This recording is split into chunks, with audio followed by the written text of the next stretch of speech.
रुकिए, अगर आपने जो है डी फार्मा या फिर बी फार्मा जो है पूरी कर ली है और आप सोच रहे हैं कि अब आप लोगों को आगे क्या करना है, लाइसेंस जो है कैसे मिलेगा, प्रैक्टिस कैसे शुरू करूँ, तो ये वीडियोस आप सभी के लिए जो है सबसे ज़रूरी वीडियोस हैं, क्योंकि बिना फार्मासिस्ट रजिस्ट्रेशंस के आप जो है किसी भी मेडिकल स्टोर में लीगली जो है काम नहीं कर सकते हैं और अपनी खुद की जो है दुकान भी नहीं खोल सकते। लेकिन इस रजिस्ट्रेशंस प्रक्रिया में एक ऐसी गलती है, जो हज़ारों स्टूडेंट के फॉर्म को रिजेक्ट करवा देती है और एक दस्तावेज़ ऐसा है, जिसके बिना आपका रजिस्ट्रेशन जो है, कभी पूरा नहीं होगा। ये दोनों बातें मैं इस वीडियो में आप लोगों को बताऊँगा, लेकिन एक-एक करके।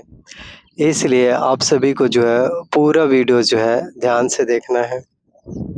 चलिए शुरू करते हैं। पहले समझते हैं कि फार्मासिस्ट रजिस्ट्रेशन ज़रूरी क्यों है? तो भारत में फार्मेसी एक्ट के तहत कोई भी व्यक्ति चाहे उसने डी फार्मा किया हो या फिर बी फार्मा किया हो, बिना स्टेट बिना स्टेट फार्मेसी काउंसिल में रजिस्ट्रेशंस कराए, ना किसी मेडिकल स्टोर में बतौर फार्मासिस्ट काम कर सकता है और ना ही अपनी खुद की दुकान जो है चला सकता है। तो छत्तीसगढ़ में अगर हम बात करें, तो इसके लिए जो है छत्तीसगढ़ स्टेट फार्मेसी काउंसिल होती हैं, जो आपका रजिस्ट्रेशन जो है वेरीफ़ाई करती हैं और आपको एक रजिस्ट्रेशंस नंबर देती हैं, यानी कि नंबर आपका फार्मासिस्ट लाइसेंस होता है। और आप सभी के लिए बताना चाहते हैं कि बिना इस लाइसेंस के ना आप किसी दुकान में नौकरी कर सकते हैं, ना अपनी खुद की फार्मेसी खोल सकते हैं और अगर बिना लाइसेंस के काम करते पकड़े गए, तो कानूनी कार्यवाही हो सकती है। अब सवाल आता है, यह रजिस्ट्रेशन जो है आप लोगों का जो है कैसे होता है? रजिस्ट्रेशंस के लिए कौन जो है इसमें जो है पात्र होने वाले हैं? किस तरह से आप लोगों के रजिस्ट्रेशंस हैं, वो जो है कंप्लीट होंगे? किसी भी फार्मेसी काउंसिल में किसी भी फार्मेसी से अगर मान्यता प्राप्त इंस्टीट्यूट से अगर आपने कोर्सेज़ कर रखे हैं। दूसरा, जिन्होंने बी फार्मा किया है, किसी भी मान्यता प्राप्त यूनिवर्सिटी या कॉलेज से।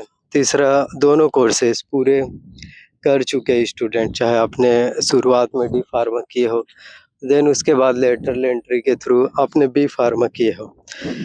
लेकिन आप सभी के लिए बताना चाहते हैं कि सिर्फ़ डिग्री होना आप सभी के लिए काफ़ी नहीं होने वाली है। रजिस्ट्रेशंस के लिए जो है कुछ और चीज़ें आप लोगों के पास होनी ज़रूरी है, दस्तावेज़। तो एक-एक करके आज की इस वीडियो में आप लोगों को पूरी प्रक्रिया के बारे में एक-एक करके जो है पूरी अपडेट्स, पूरी प्रक्रिया जो है आज की इस वीडियो में आप सभी को जो है पॉइंट टू पॉइंट जो है जानकारियाँ हैं जो मिलने वाले हैं। तो आवश्यक दस्तावेज़ जो है कौन-कौन से चाहिए, तो ध्यान से सुनिए, क्योंकि इनमें से किसी भी एक दस्तावेज़ों की अगर कमी हो जाती है, इनमें से किसी एक भी फॉर्म में अगर किसी भी प्रकार के मिस्टेक्स होते हैं, तो फिर आपका रजिस्ट्रेशंस है जो रुक सकता है। पहला अगर हम बात करें शैक्षणिक योग्यता प्रमाण पत्र के, तो डी फार्मा या बी फार्मा की मूल डिग्री या डिप्लोमा, साथ में आपका सेमेस्टर या ईयर की मार्कशीट, यानी कि बी फार्मेसी के स्टूडेंट्स हैं, तो 4 साल का कोर्स होता है, यानी कि टोटल जो है आपके इसमें 8 सेमेस्टर्स होते हैं। तो वो पूरे आपके पास होने चाहिए। ऐसा नहीं कि अगर आपके रिज़ल्ट आ रहे हैं 7th और 8th का आ गए, तो आपका हो जाएगा, नहीं। आपके पूरे का पूरे जो है रजिस्ट्रेशंस के लिए आपके जो है कंप्लीट होने चाहिए। जी हाँ, पूरे जब तक है आपके कंप्लीट नहीं होंगे, आपका रजिस्ट्रेशंस है जो बाकायदा जो है सक्सेसफुली कंप्लीट है या सबमिटेड, वो नहीं हो पाएँगे। तो 4 साल के कोर्स हैं, तो इसमें 8 सेमेस्टर्स होते हैं, तो वो जो है आप लोगों के पास होना, जी हाँ, बहुत ज़्यादा ज़रूरी होने वाले हैं। दूसरा आपके पास जो है, वो है आपके पास जो है आधार कार्ड, जिसमें आपका जो है नाम हो, जन्म तिथि हो, पता हो, एड्रेस वो आपके होने चाहिए। डिग्री जो आपके सर्टिफ़िकेट से मिलान ज़रूरी है। तीसरा, पासपोर्ट साइज़ फ़ोटो, और जो भी आप लोग पासपोर्ट साइज़ फ़ोटो दे रहे हैं, वो आपके अभी का होना चाहिए। जी हाँ, वर्तमान का फ़ोटोज़ है,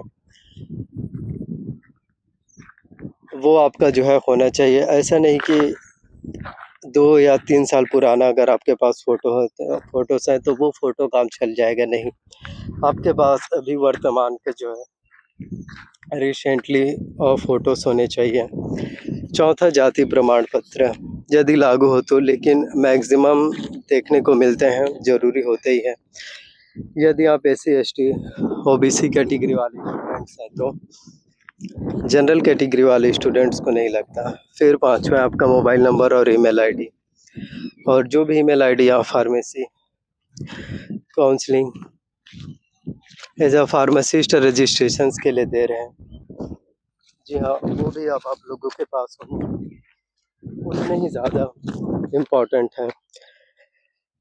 और अगर आप डी फार्मेसी वाले हैं तो आपके पास इंटर्नशिप जो ट्रेनिंग की है वो होनी चाहिए। बी फार्मा वालों के लिए नहीं लगता, क्योंकि 7वें सेमेस्टर में आप लोगों ने ऑलरेडी पहले ही कॉलेजेस जो है सबमिट कर लिए होते हैं।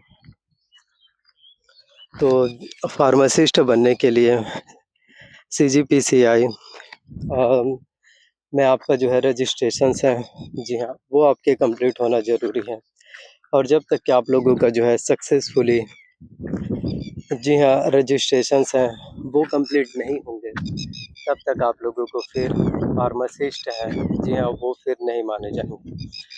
सो एक-एक डिटेल्स या एक-एक जानकारियाँ उतने ही ज़्यादा ज़रूरी हैं, या फिर उतने ही ज़्यादा आप सभी के लिए इम्पोर्टेंट हैं, या फिर उतने ही ज़्यादा, जी हाँ, आप सभी के लिए महत्वपूर्ण होने वाले हैं। तो अगर आपके पास ये सभी डॉक्यूमेंट्स हैं, दस्तावेज़ हैं, तो फिर आप एज़ अ फार्मासिस्ट जो है रजिस्ट्रेशंस हैं वो करा सकते हैं। तो आप सभी लोग देख ही सकते हैं जितनी भी जानकारियाँ आप लोगों को दिख पा रही हैं, और मैं यही कहना चाहता हूँ कि एक भी सिंगल गलतियाँ, एक भी सिंगल मिस्टेक्स, एक भी सिंगल त्रुटियाँ हैं, वो जो है अब आप लोगों से फिर नहीं होनी चाहिए। तो मैं बस यही बोलना चाहता हूँ कि अच्छे से जो है स्टेट फार्मेसी काउंसलिंग में आपका रजिस्ट्रेशंस है वो कंप्लीट होने चाहिए। सो अगर आपके किसी भी प्रकार का सवाल हो, डाउट्स हो, तो आप सभी लोग हमसे पूछ सकते हैं।